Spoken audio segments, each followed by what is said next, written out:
दोस्तों आज एक बड़े मुद्दे पर मैं चर्चा करने वाला हूं। मायावती होंगी विपक्षी चेहरा, विपक्ष की पीएम पद की उम्मीदवार।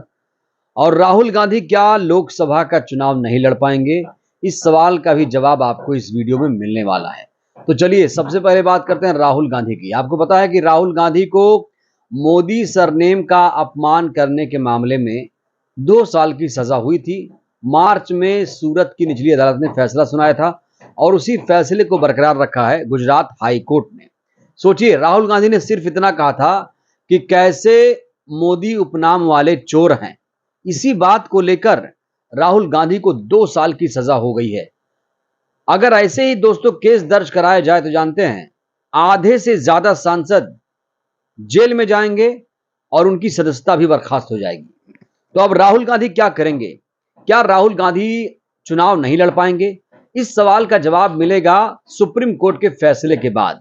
दोस्तों, गुजरात हाई कोर्ट ने जिस तरीके से फैसला सुनाया है उसको लेकर पूरे देश में कांग्रेस के कार्यकर्ता नेता प्रदर्शन कर रहे हैं और कह रहे हैं कि जानबूझकर गुजरात लॉबी ने राहुल गांधी को फंसाने का काम किया है।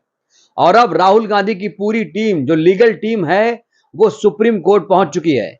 इस मामले की अब सुनवाई सुप्रीम कोर्ट में होगी। हालांकि मॉनसून सत्र शुरू होने वाला है, इसमें बहुत कम चांस है कि राहुल गांधी को मौका मिले, लेकिन माना जा रहा है कि जीत सुप्रीम कोर्ट में राहुल गांधी की होगी।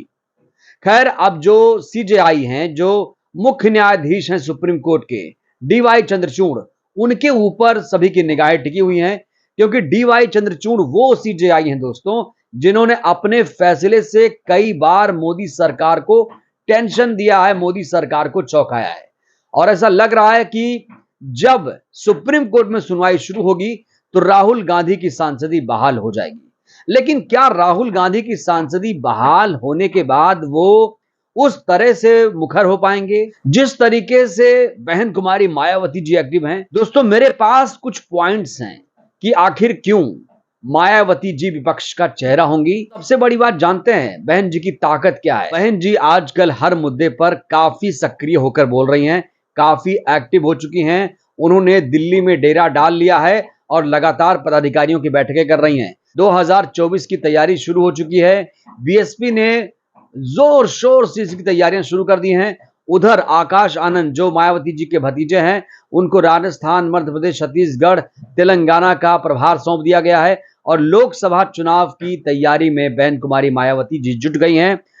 तो आप देखिए कि कैसे मायावती विपक्ष का चेहरा बनेंगी। उसके लिए सबसे बड़ा जो बिंदु यह है कि जो आप विपक्ष में तमाम नेता देख रहे हैं वो एक राज्यों के नेता हैं, एक राज्यों के नेता हैं। और बहन कुमारी मायावती जी दशकों से एक ब्रांड हैं। अब केजरीवाल को आप देख लीजिए, केजरीवाल विपक्ष में हैं, विपक्षी दल में शामिल हैं। वो दिल्ली, पंजाब, उसके बाद उनका कहीं कोई वोट बैंक ज्यादा नहीं है। उसके बाद नीतीश कुमार को आप देखेंगे, नीतीश कुमार भी सिर्फ बिहार में सिमटे हैं। ममता बनर्जी सिर्फ बिहार में, अखिलेश यादव उत्तर प्रदेश में। इसके अलावा राहुल गांधी उस तरह से नहीं आ पा रहे हैं क्योंकि उन्हें लगातार तंग किया जा रहा है, परेशान किया जा रहा है। राहुल गांधी अच्छे नेता बनकर उभरे हैं भारत जोड़ो यात्रा के बाद, लेकिन वो प्रधानमंत्री नहीं बनेंगे। और इसके अलावा एमके स्टालिन साहब तमिलनाडु में सीमित हैं। तो विपक्षी दलों के जो तमाम नेता हैं, और सबसे बड़ी बात आप देखिए कि महाराष्ट्र में जो शरद पवार साहब, जिन्हें माना जा रहा था कि वो चाणक्य हैं, उन्हीं की पार्टी में फूट पड़ गई। भतीजा सिंबल लेकर भागने वाला है, वो भी चुनाव आयोग बहुत जल्दी फैसला सुना देगा। तो बचा कौन देश में? बचा कौन? सिर्फ बहन कुमारी मायावती जी ही दिख रही हैं अभी फिलहाल। बहुत ही मजबूत नेता बनकर उभरी हैं और बहन कुमारी मायावती जी दशकों से एक ब्रांड हैं।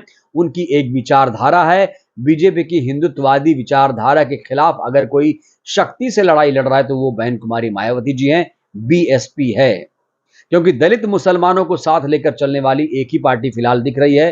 अभी अगर देखा जाए, दशकों से जब से बीएसपी का निर्माण हुआ है तब से दलित मुसलमानों के लिए लगातार इन्होंने काम किया है। तो मायावती जी के पास सबसे बड़ी ताकत क्या है? दलित वोट बैंक और बहुजनवादी विचारधारा।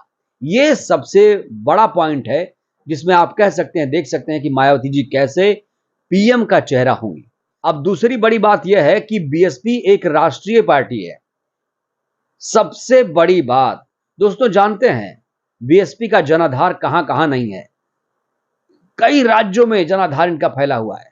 आप उत्तराखंड, उत्तर प्रदेश, बिहार चले जाइए, मध्य प्रदेश, छत्तीसगढ़, तेलंगाना, कर्नाटक, इसके अलावा हरियाणा, पंजाब, हर जगह इनका जनाधार फैला हुआ है। और इसीलिए बीएसपी को कहीं ना कहीं आप एक तीसरे मोर्चे के तौर पर भी देख सकते हैं कि विपक्षी एकता एक तरफ, बहन जी एक तरफ। लेकिन अफसोस विपक्षी दलों ने अभी तक बहन जी के पास कोई निमंत्रण नहीं भेजा है, कोई गुजारिश नहीं की है कि बहन जी आप आइए, आप बड़ी नेता हैं, आप इस देश की बड़ी नेता हैं, आप राष्ट्रीय पार्टी की सुप्रीमो हैं, आप आइए इसका नेतृत्व करिए। इन लोगों ने अभी तक कोई पहल नहीं की है। दोस्तों, तीसरी बड़ी बात क्या है? तीसरी बड़ी बात यह है कि महाराष्ट्र में हम देख रहे हैं कैसे सियासी उठापटक, सियासी उलटफेर जारी है। वहां पर शिवसेना टूट गई और उसके बाद एनसीपी टूट गई। कहा जा रहा है उत्तर प्रदेश में अखिलेश यादव के कुछ विधायक ओपी राजभर के संपर्क में हैं। यानी यहां पर बीजेपी के ऊपर आरोप है कि वो समाजवादी पार्टी के विधायकों के ऊपर डोरे डाल रही है। तो कुल मिलाकर सब पार्टियां धीरे धीरे टूट रही हैं। क्षेत्रीय पार्टियां जब टूट रही हैं तो आप समझ सकते हैं उभरा कौन यहां पर। बहन कुमारी मायावती जी खास तौर से यहां पर आपको इकलौती नेता दिख रही हैं जो बीजेपी की हिंदुत्ववादी विचारधारा के खिलाफ लड़ाई लड़ रही हैं। चाहे वो दलितों का मामला हो, चाहे मुसलमानों का मामला हो, आदिवासियों का मामला हो।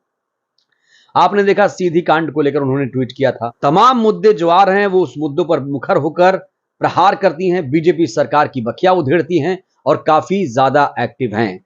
दोस्तों, सक्रियता की बात करूं तो यूसीसी के मसले पर बीएसपी ने अपना स्टैंड साफ कर दिया है। पसमानदा मुसलमानों के आरक्षण के मसले पर उन्होंने अपना स्टैंड साफ कर दिया है। आदिवासियों पर जिस तरीके से अत्याचार हो रहा है, दलितों पर अत्याचार हो रहा है, मुखर होकर इस समय बोल रही हैं। और सबसे बड़ी बात, पदाधिकारियों की बैठकें लगातार दिल्ली से लेकर लखनऊ तक चल रही है।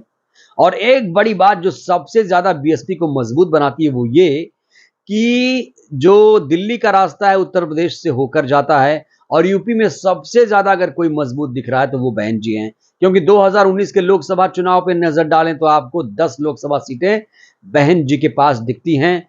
क्योंकि बीएसपी ने वहां पर समाजवादी पार्टी के साथ जब चुनाव लड़ा गठबंधन करके तो समाजवादी पार्टी को 5 सीटें जबकि बीएसपी को वहां पर 10 सीटें हासिल हुई थी। तो इस वीडियो में हमने आज विश्लेषण करने की कोशिश की कि कैसे पीएम पद का चेहरा बनेंगी बहन कुमारी मायावती जी। दोस्तों, ये है उनकी यूएसपी। जरूरी है कि इन यूएसपी को समझते हुए विपक्ष के तमाम नेता, चाहे नीतीश कुमार हो, केजरीवाल हो, राहुल गांधी जी हो, वो आए और बहन कुमारी मायावती जी से कहें कि आप ही इसका नेतृत्व करिए। आपके बिना विपक्षी एकता का कोई मतलब नहीं है। दलित मुसलमान नेताओं के बिना विपक्षी एकता का कोई भी मतलब नहीं है। तो दोस्तों, अभी भी विपक्षी एकता बहन कुमारी मायावती जी के बिना सूनी है। अब देखना यह होगा कि बहन जी इसका नेतृत्व करेंगी या नहीं। क्या कोई उन्हें इनवाइट करता है तो वो क्या स्टैंड लेती, इस पर भी हम लगातार नजर बनाए रखेंगे। बहरहाल इस वीडियो को ज्यादा से ज्यादा आप लाइक करिए, शेयर करिए, चैनल को सब्सक्राइब कीजिए। इस वीडियो को मैं चाहता हूं जन जन तक पहुंचाइए जिससे ये आंदोलन मजबूत हो, बहुजन जागरूक हो। जय भारत, जय संविधान।